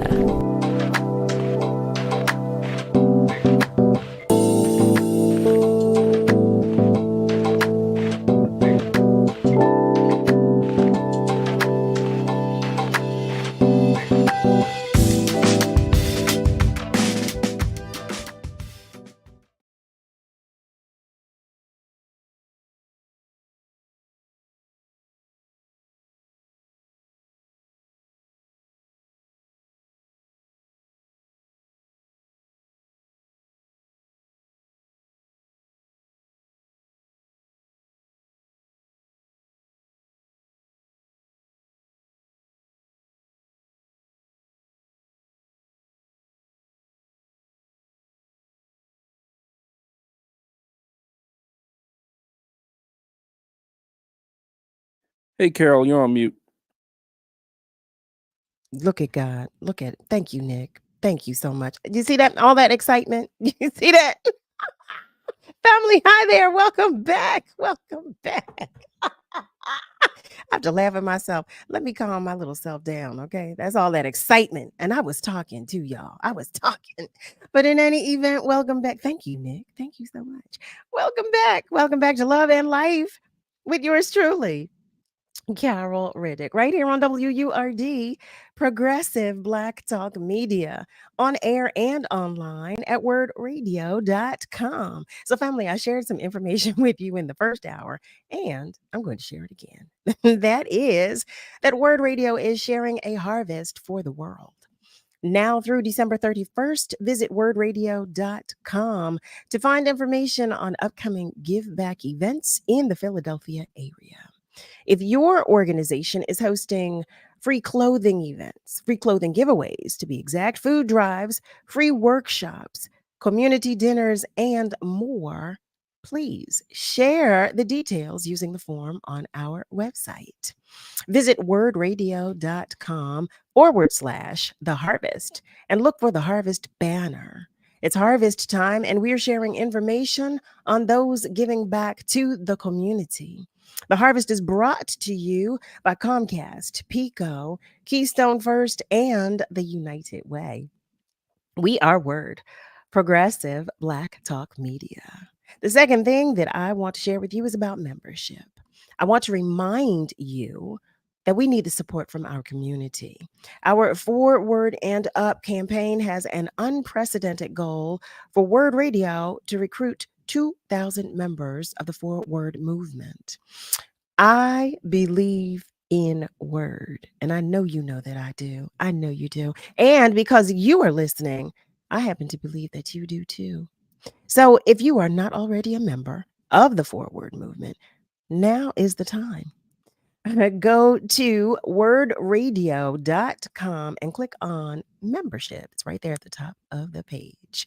Help us to reach our goal of 2,000 members in our 20th year of Black Talk Media. So, family, I was sharing with you about the election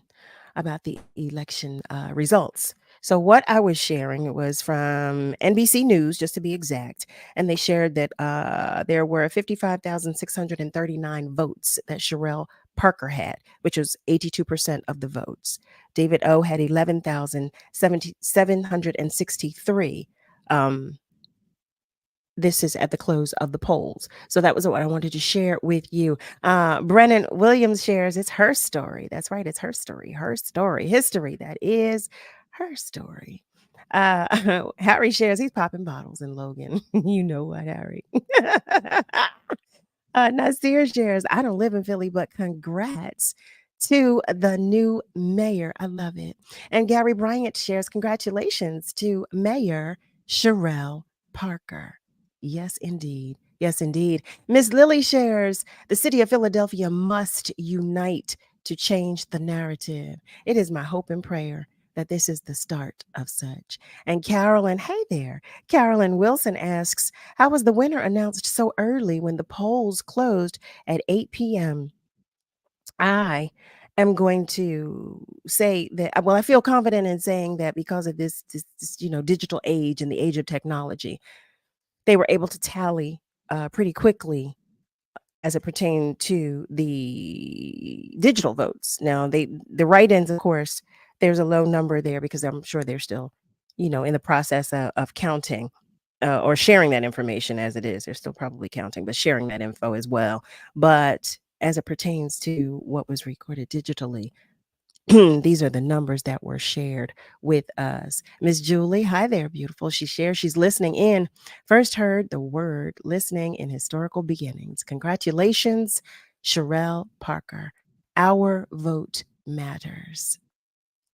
Family. Wow. Wow, Philadelphia. Wow, Philadelphia.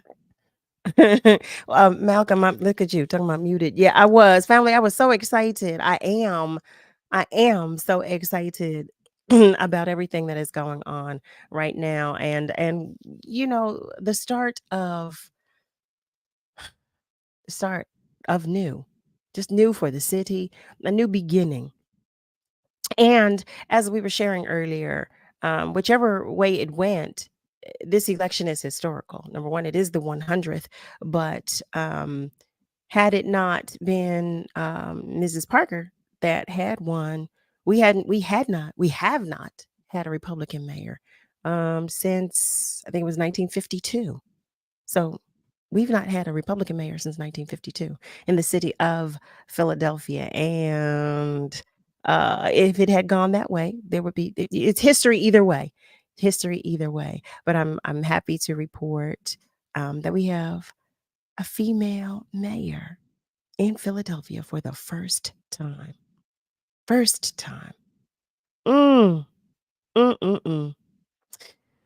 Oh, family, I am encouraging you to join the conversation. I am welcoming your comments on our socials, and also I'm encouraging you to call.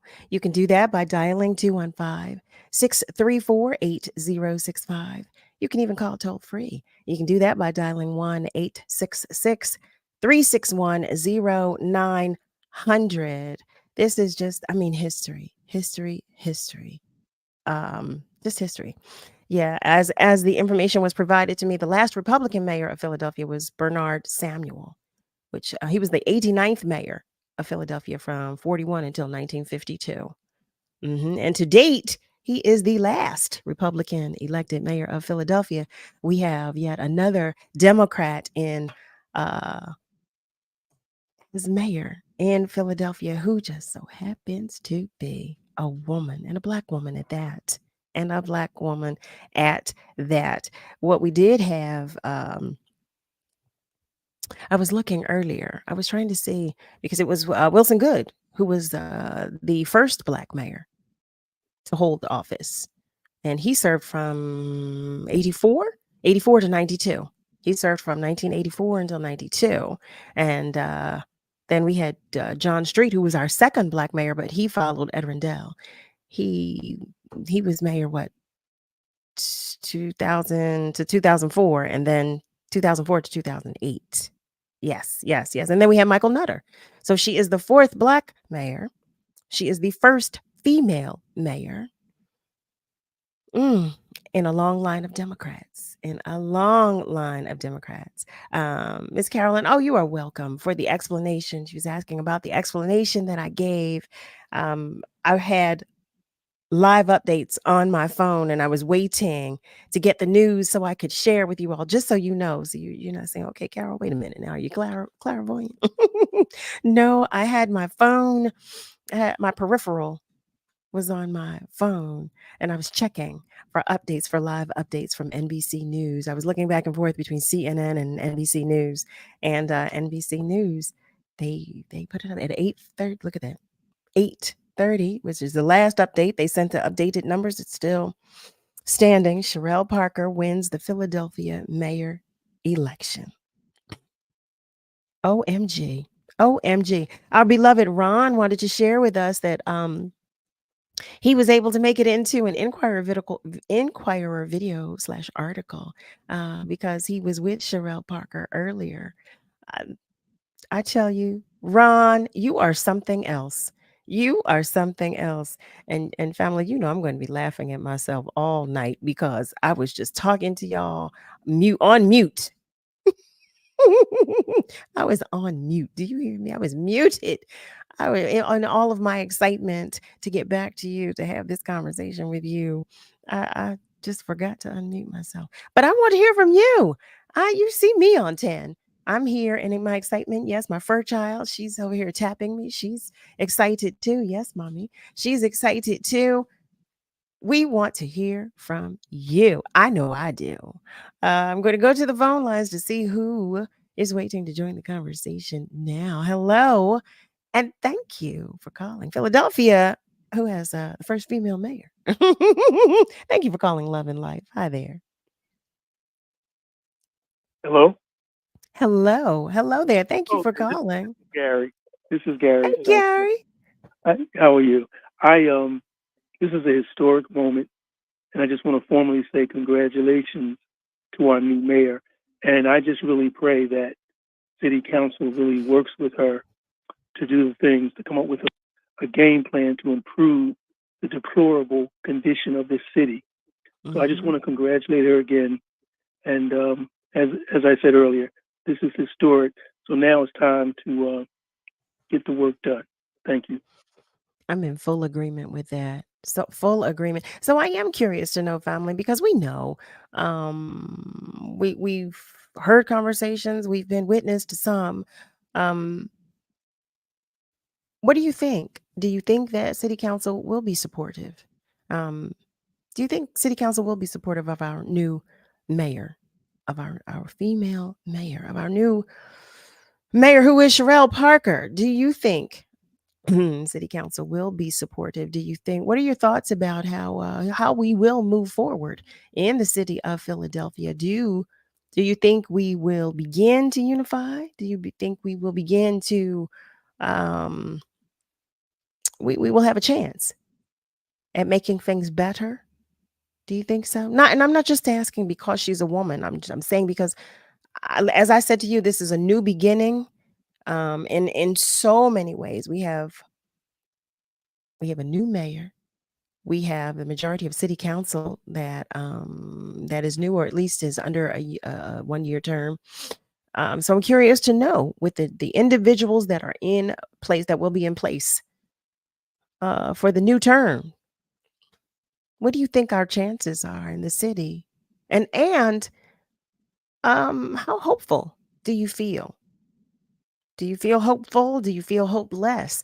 How are you feeling? I'm curious to know. I mean, you all hear me over here, my excitement, but I want to know. I want to know how you feel, and I want to know what you're thinking about the results of this mayoral election. What do you think our chances are in the city of Philadelphia of getting some things together? What do you think? I mean, I know that well, I don't know, but it is believed that she will anger some with her policies, or some will be challenged, I should say, with her policies. One of which includes incentives to hire some police officers. That's already been in the news, so we know that conversation is ongoing. So I'm curious to know how you feel and what you think about some of her proposed policies, and I just want to know. I want to know. I want to know. Um, Miss Lily is sharing. Yes, Ron is such a valuable asset to our communities. Yes, he is. He truly, truly is. And we're always grateful for Ron, especially when he calls in and he shares positivity and he uplifts us and he pours into all of us. And so we're always grateful for that. Eric is sharing that she definitely has her work cut out for her, but I truly hope she soars and shines. Harry shares, we're going to keep that report card on all. And you're absolutely right. We should, though. But we should. We should keep that report card on. We should. What I'm going to do right now is go to the phone lines. I'm going to go to line 1. Thank you so much for calling, and hello. Oh my goodness. Hello. I think, are you on mute again? Because I can't hear you. Nope. That was me just smiling. You probably just saw all teeth. It's Leslie calling from Mount Hey, Airy. How are you? Yes, she's back here again. Oh my goodness, it's been a lot. But thank you so much for taking my call tonight, and thank you for your energy with tonight's historical win here in Philadelphia and for all of us. I'm excited, and I'm going to tell you the number one reason why I'm excited actually for this election is it was my son's first vote. So we went and voted together today, and it was absolutely thrilling for me. It's almost like when he took his first step. Wow. So I mean, and to be a part of this history. Yes. Yes. Yep. And I could see it. Boys sometimes don't transmit that excitement, and he wasn't all jumping over the moon or anything. But when their eyebrow goes up a little bit, that's the excitement eyebrow raise. So what is his comment? How's he feeling with the results? I'm sorry. So, well, he is, again, he's a young man of few words, but he was just happy to be with his mom doing something that obviously makes me proud, makes me happy. It's the culmination of the last 18 years, taking him to vote every year. You stuffed up in the box with your first child, and then you got the second child comes along, you stuffed up in the box with both of those children. And so that was kind of what I could feel from him. But let me just say this. We are, this is going to be an interesting time. Actually, my dad was actually on the last show, and he was talking about the city council and how we will have an overwhelming majority of Black folks in the city government, in the seat of power in the government. And I really hope, this is my prayer for the the mayor-elect and all the city council people that will be elected or retain their seats, etc., is that they will find a way to find a common ground amongst all of their diverging thoughts, you know what I mean, and aims for themselves. Because isn't the aim for Philadelphia to be great? It is. I mean, It I'm should be. not sure. And you know what I'm saying? So even though you may think this is great, I may think that's good, I hope that they can get on one avenue. Maybe it's Lehigh, maybe it's Germantown, maybe it's Benton, but go in the same direction towards a better quality of life for our residents. Better, higher levels of parent participation in education.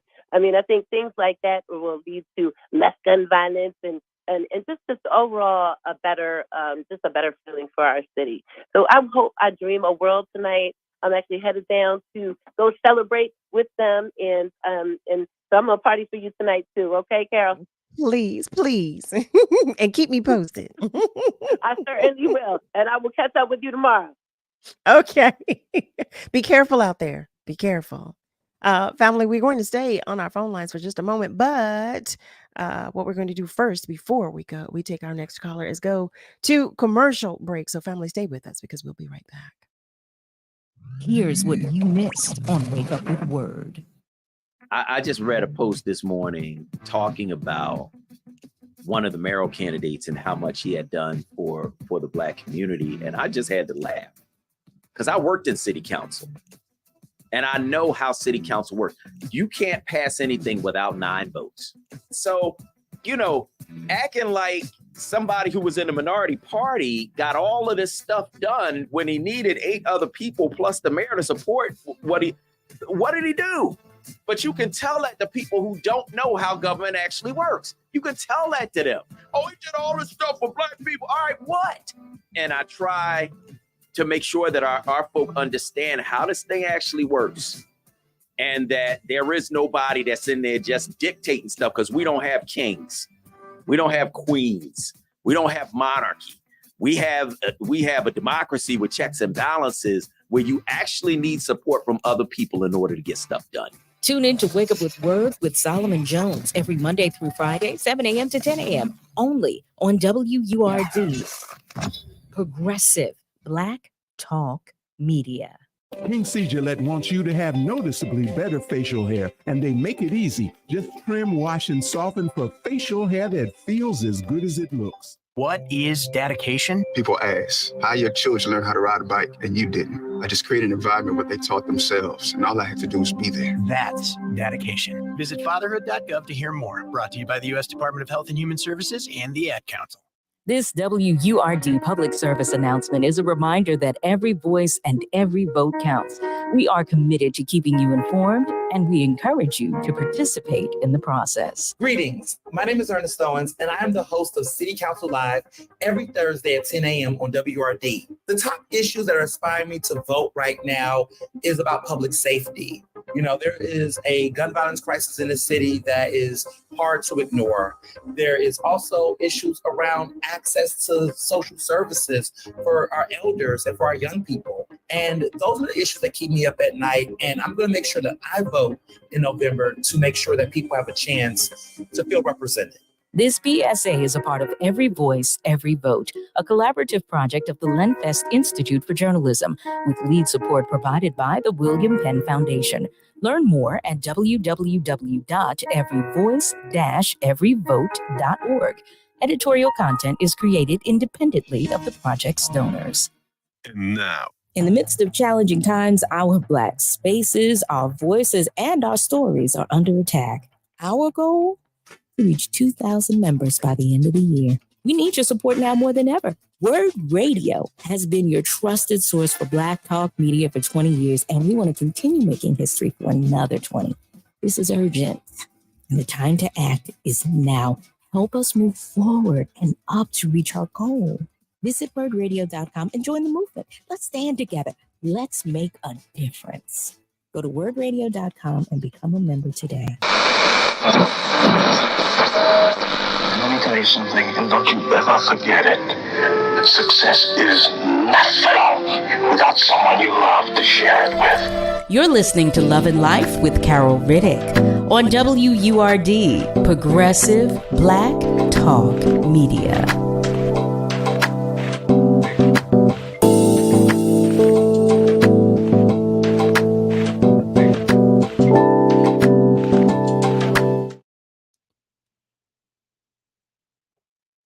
Well, hello there, family. Welcome back. You are tuned in to Love and Life with yours truly, Carol Riddick, right here on WURD.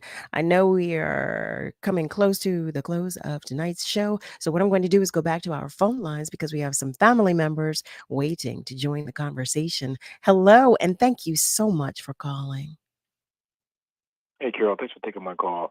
I'm calling from Connecticut and just wanted to wish and no, actually congratulate Cheryl Parker. This has been a movement throughout the country for Black women and to elevate Black women. And so I'm so glad to know that Black people came out. And I'm sure she had support from other ethnic groups, but it's about time and well deserved. I think her platform on policing, which is critical in the Black community. I support her 100%. And the only thing I see to be a challenge in the future is illegal immigrants. And so Democrats, Black Democrats, in terms of our major cities, Chicago, LA, New York, we have Mayor Eric Adams. And, this whole thing with immigration, it's critical. And I think the turn or the tide need to turn in terms of stop allowing these immigrants to come into these major cities, and so I see that happening, in terms of Republicans shipping their illegal immigrants, now to Philadelphia because there is a Black female mayor, so Democrats going to have to take a stand in a position. Do you want to open up your city to these illegal immigrants, or are you going to take a strong stand as well as on a national level, even with Biden? This is a major issue in our cities. And so I think that to be a challenge, but nevertheless, I wish her the best of luck. Good, great points. Thank you so much for that, Cliff. Thank you. Thank you so much for calling. We have one more caller before I believe we'll shut down for this evening. Hello, and thank you so much for calling. How are you, Carol? Miss Audrey, how are you? Yes, this is me. I am good. I am feeling really good about our win. We now have Mayor Cheryl Parker. And I'm sending a shout out to the heavens and the ancestors above. And two people come to mind. My Aunt Ruby, whom her words would have been wonderful news. She was an administrative executive secretary nationally. And my Aunt Eleanor, who was an executive secretary locally for the city of Philadelphia. So shout out to them as well as to Mrs. Miller. Mrs. Miller was a typing teacher at Germantown High School, and it was this young man in class whom she never stopped, Carol. He used to type from the Jet magazine, and when I say his fingers were moving, his fingers were moving, no typo errors, none of that. And why? Because it was purposeful, it was intentional, and it was about himself. And lastly, I also a shout out to you. I don't know if he was a family member, but our coach, Mr. Riddick at Germantown High School. He was the head coach, 1976. I don't know when he began. I'm from the class of 76, and I remember him very well. I remember him because whenever he walked those halls, he had a smile. Oh my goodness. That was my family. He was your family. How about that? Well, he must have been the one to make the way for me because there was an athlete named Aaron Atterbury. Hats off to him. He is a veteran as well. He spoke some words to some coaches, and even though I didn't start at the junior level, they allowed me to play softball in my senior year. So I know it had a lot to do with Sharon Mays, who was the athlete's athlete. And it had a lot to do with him because he could swing that ball and run those bases and win for Germantown. So anyhow, congratulations to us. Yes, congratulations. Thank you, Miss Audrey. Thank you. Oh my goodness. I do want to share that Malcolm is sharing. It might be interesting to see how crime is handled in the city from now, and also city services he shares. Ms. Lily shares all hands on deck. The citizens of Philadelphia, it's time out for some of the baseless complaints against Mrs. Parker leading up to the election. Now it's time for solution based dialogue. Yes, it is. Gary shares, yes, we must keep a report card on all of the elected officials in city government. No more business as usual, and we must not accept such behavior. School is out and recess is over, people. And Jacqueline, hi there, welcome to the show. Jacqueline Brody Davis shares, I voted for a real Democratic candidate, Mayor Sherelle Parker. Family, I cannot tell you and have you understand just how overjoyed and excited I am in this moment. I really am. I really, really, really am. Congratulations to Sherelle Leslie Parker, the newly elected mayor of the city of Philadelphia. This was such a historic election. It feels so good to me as a Black woman. It feels so good to be able to see representation, to see myself in office, to see myself in a position of leadership, and to know that there was a collected vote. There were individuals, like-minded individuals, who said, yes, this is exactly what I want to see, and this is the direction in which I want to go. This is the movement that I want to take and to make. It feels so good to me to see that change is happening. It feels exciting to me. It really does. It feels liberating as well.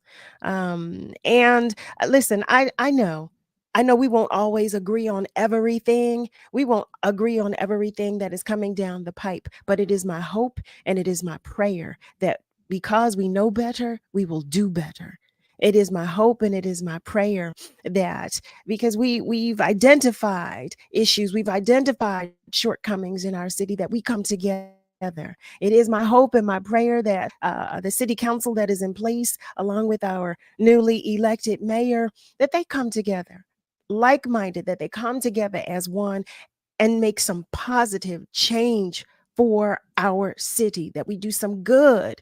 It is my prayer and my hope that the city of Philadelphia will do better from here on out. It truly, truly is. But again, I want to just reiterate that it feels good as a Black woman to see a Black woman elected, the first, y'all. That speaks so much to me about our city and where we are and who we are. The first, that says so much, and it feels wonderful. It feels wonderful. It feels amazing to know that there's a level of trust there that exists. It feels so good, so good, so good. Oh, on that note, family, I just want to say praise God. Just praise God, from whom all blessings flow. As we wrap tonight's episode, what I want to begin by saying is congratulations to you, Sherelle Leslie Parker, on being elected the first female mayor of the city of Philadelphia, the city of brotherly love and sisterly affection, lest we not forget. Lest we not forget. I do want to say thank you to Michael Rothschild as well, our guest in the first hour. Thank you so much. Thank you to our callers. Thank you to you, family, who commented on our socials as well.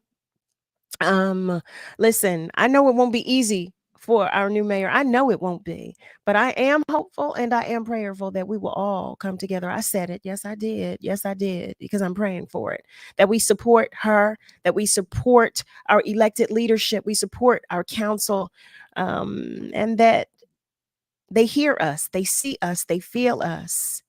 That's my hope. That's my prayer.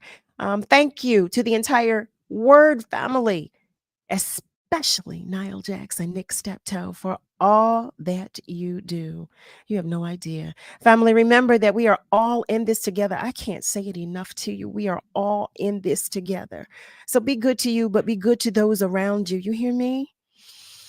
I love you, but God loves you so much more. Have a great rest of your night, family. And be sure to join me Monday through Thursday, 7 till 9 p.m. Eastern Time, for another edition of Love and Life right here on WURD, Progressive Black Talk Media. Have a good night, family.